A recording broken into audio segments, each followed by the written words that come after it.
Hi, my name is Layla Shaver, and I'm a securities attorney.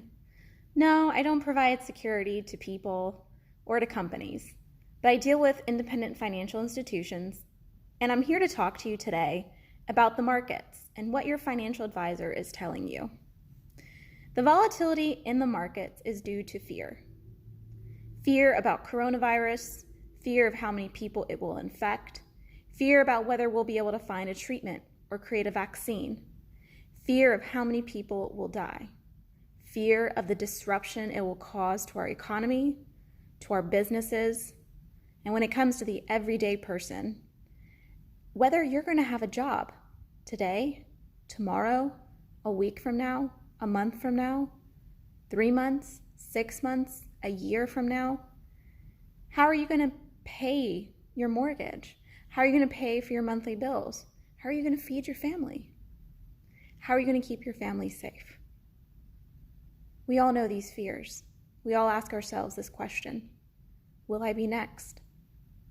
Am I going to catch the coronavirus? Will I survive? This is the fear that we have regarding the coronavirus. And that fear is what is driving the volatility in our markets today. We have seen what this virus has done to China, to Italy, and now in our own country. And it scares us. For many of you, you've heard from your advisor, and your advisor has told you to stay put. They've told you that they're going to make some changes, do some rebalancing, maybe change up the allocations of the different securities classes in your portfolio. Essentially what they're doing is they're making the necessary tweaks to make sure that the losses you have suffered are limited and that there are securities that are performing well. Things like bonds are good to have in a time of volatility. And if your advisor has communicated with you, which I hope they have, these are the things they're telling you. For those of you who are younger or have some time until retirement, or even if you are in retirement and you have enough to get you through this tough time, your advisor is telling you to stay put because the market will rebound. In fact, we've seen some of that already, in which the market has rebounded some. There will continue to be volatility as the number of cases increase and as countries across the world continue to issue mandatory quarantines. But there is a light at the end of the tunnel. The whole world is working on getting a vaccine.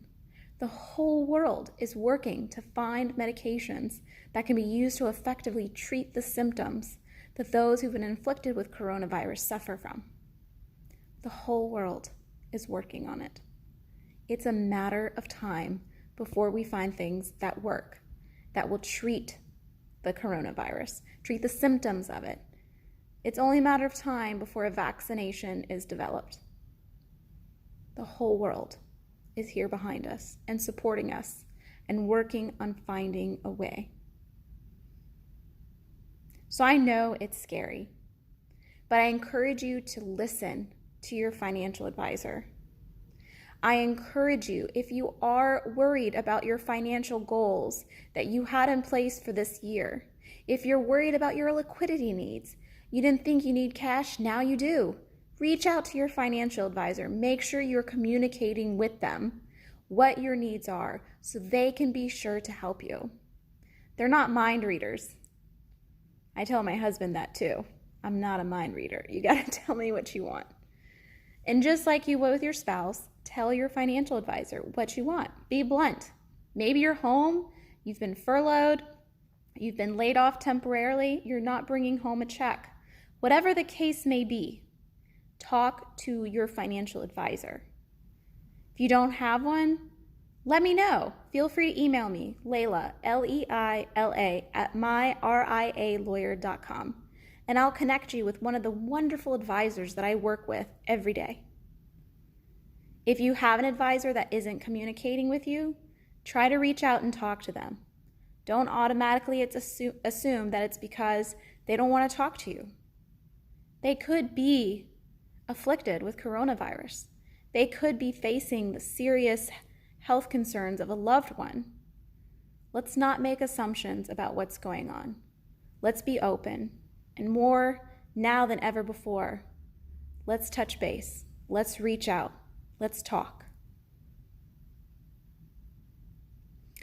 I hope you guys are all doing well.